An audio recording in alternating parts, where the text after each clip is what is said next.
no hay ninguna afectación, esto ha sido tal cual. No, esto está así tal cual desde tiempos milenarios, digamos.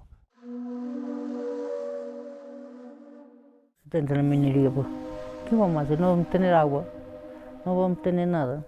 Ya vamos a perder la cultura ya. In the so-called lithium triangle, age-old pastoral traditions are colliding with the needs of the future. Covering parts of Argentina, Chile, and Bolivia, the triangle contains the largest known lithium reserve on Earth. More than 5 centuries after the Spanish first arrived on these shores in search of riches, the quest for this white gold threatens a new invasion. The mineral is mined by drilling into the aquifer beneath a salt flat. As briny water is removed, fresh groundwater is drawn in, mixing with the salt water. Salt from the evaporation ponds and leftover salt piles can also seep into the aquifer. Fresh water is also used during the refining process. Irene Flores de Callata's town is one of many located near 2 giant salt flats, or salares. For centuries, the native Koya and other indigenous peoples have herded sheep and llamas across their high desert landscapes. Nosotros los punos somos los guardianes, que nosotros cuidamos nuestras tierras, cuidamos nuestro patria. More than 30 companies have applied for mining permits in the area. Now, De Callata's daughter, Vilma, wonders whether hers may be the last generation to live this way. Y en Argentina, yo que sepa, es muy rica en litio. Y eso es que todos miran a nuestro país, ahora más que todo en el norte. This region is so rich in resources, rare earth minerals, lithium, the lithium triangles in this region. There are a lot of things that this region has to offer. But to De Callata's people, this place is more than just a collection of minerals. Y nosotros estamos resistiendo en ese sentido, que es muy importante para nosotros el agua.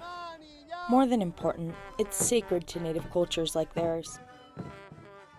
When lawmakers adopted their new local constitution that would make it easier for the mining companies, thousands of indigenous people marched on the Capitol.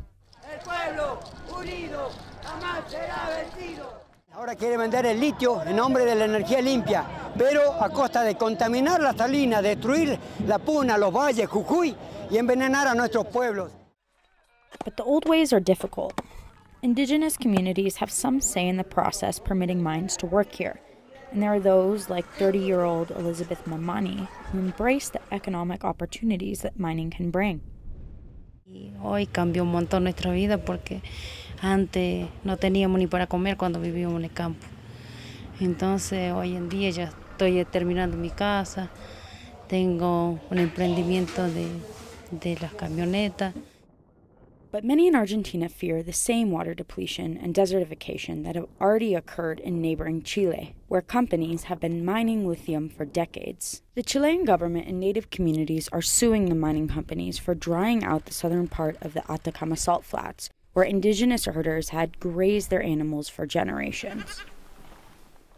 The biggest players in the region are the U.S.-based Albemarle Corporation and Chilean chemical giant SQM. Albemarle spokesperson Marcelo Valdebenito says mining's impact on the environment has been minimal. Esto ha sido tal cual, esa es la superficie del salar en esta zona. At this SQM facility, pumps extract up to 8 bathtubs of salty water per second from the ground, while mist from the evaporation process is carried as far away as Brazil. The resulting lithium deposits will help power the batteries used by Tesla and other corporations, promising to help stave off climate change. Yo creo que vivimos una crisis en la cual tenemos una advertencia grande, pero también tenemos soluciones y el litio representa una de las soluciones necesarias y fundamentales para electrificar el transporte. Like the Koya, Sonia Ramos feels that her people, the Atacameños, are being asked to sacrifice their way of life to save the planet others have all but destroyed. Quizás cuando ya no estemos, el territorio va a ser totalmente conquistado. Ya habremos existido como otras culturas nada más que desaparecieron del planeta. Quizás somos las últimas voces. que van quedando en el desierto y eso duele mucho.